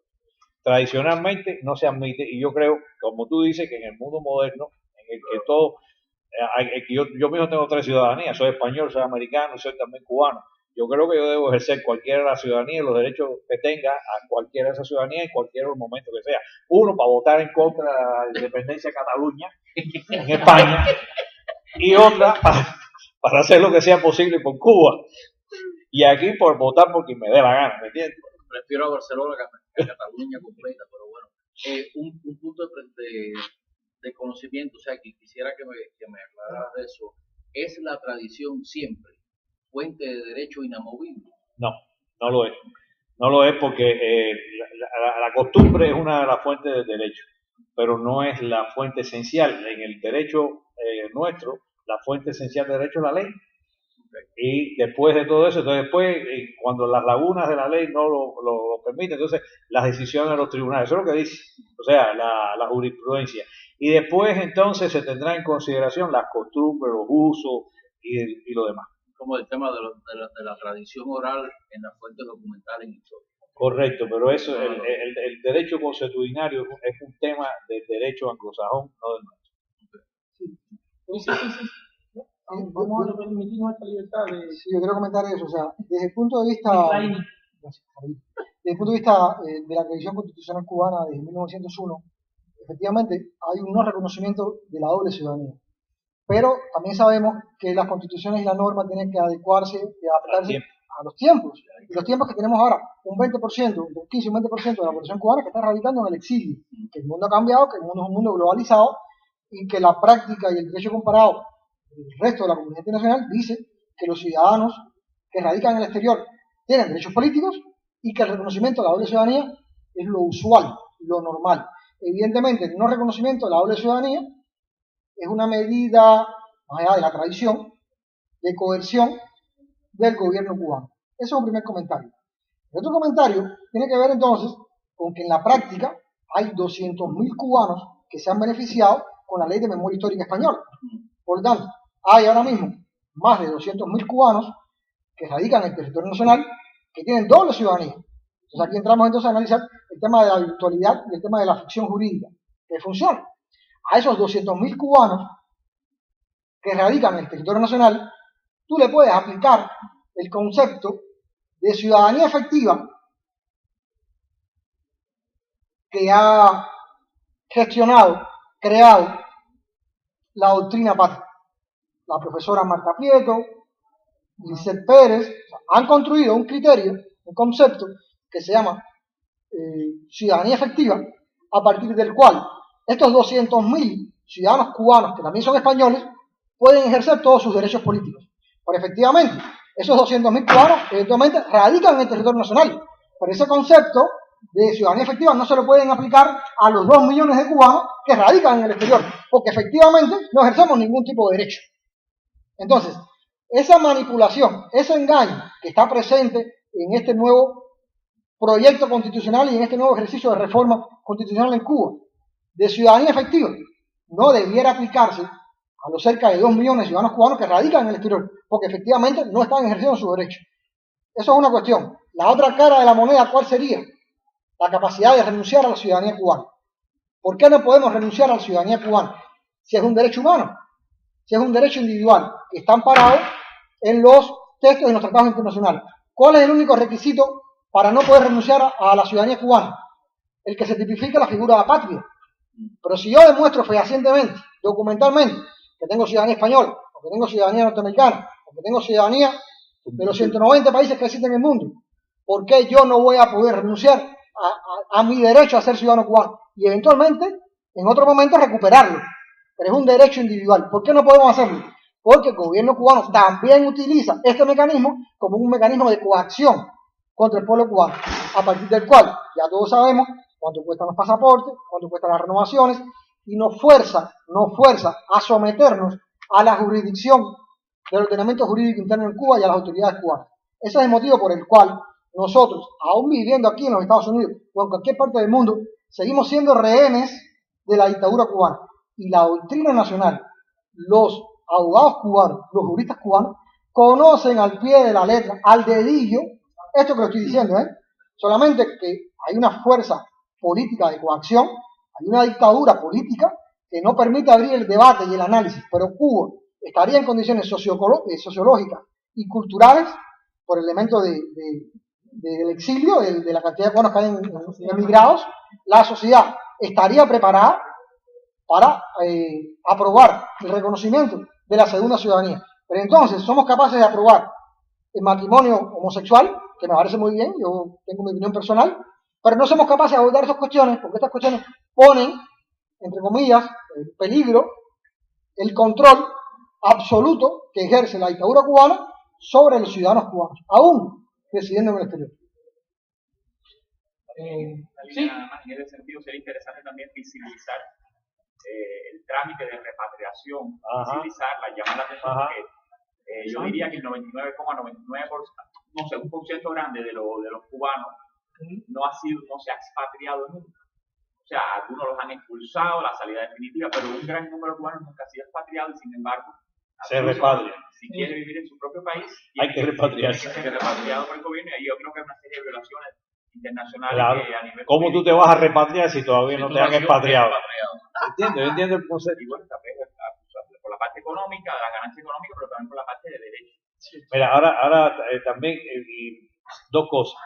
Algo que he discutido con la Unión Europea. ¿Cuándo nosotros vamos a crear en Cuba una organización para la defensa de los derechos fundamentales europeos que viven en Cuba?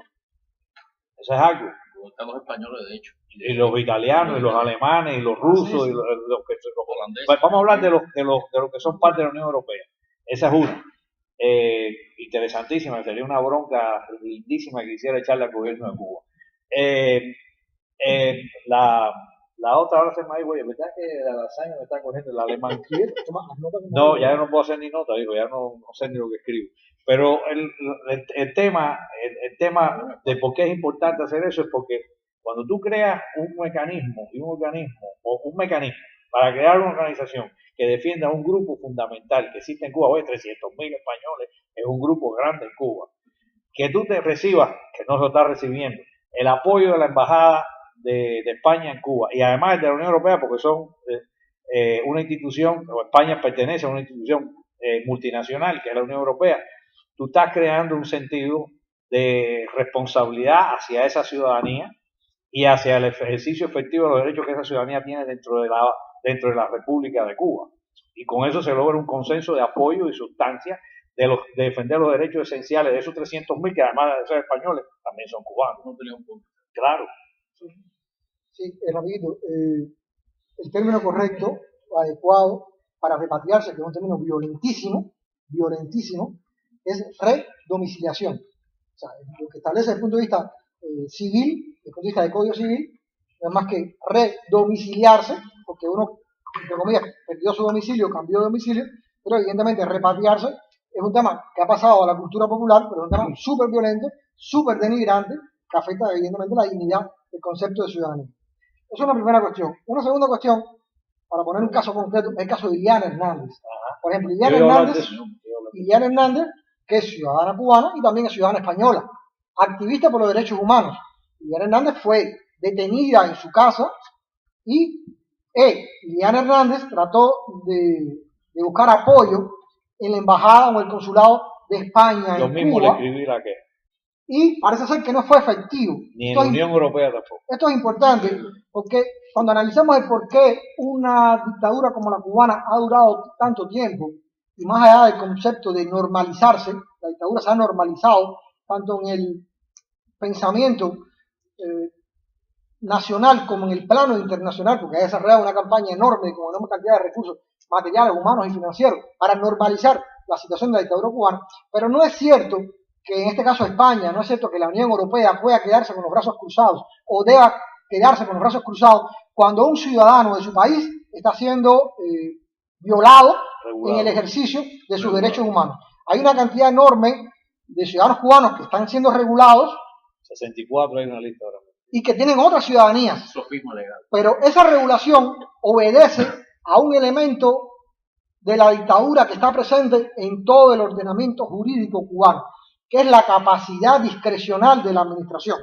Cuando un Estado tiene esa capacidad discrecional, evidentemente tipifica como dictadura y no como Estado de Derecho. Porque ante la capacidad discrecional de un Estado, ¿qué capacidad tiene un individuo si depende de la opinión o el criterio de una administración, de un funcionario público?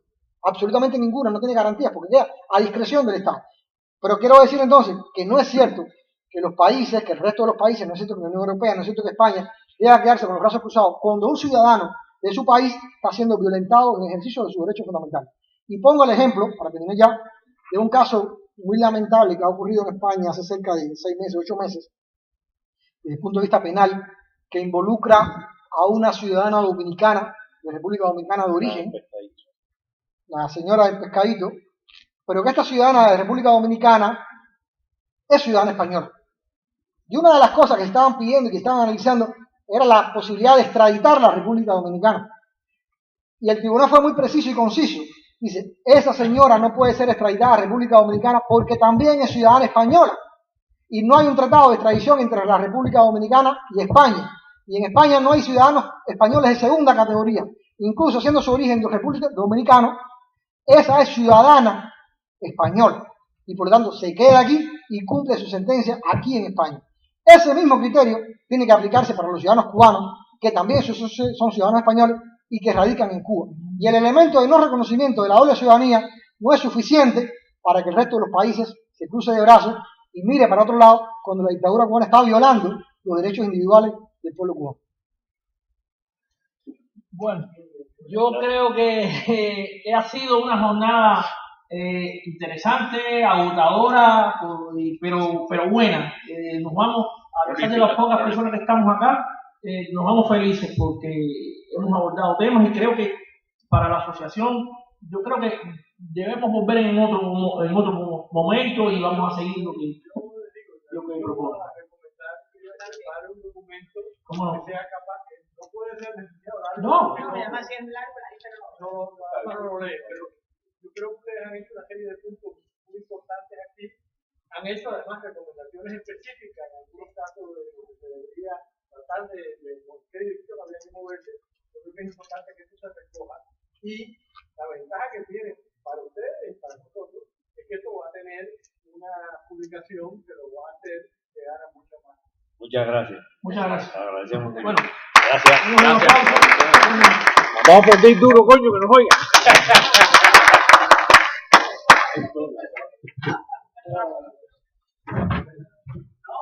Uy, lo que pasa es que Vamos a dar una foto.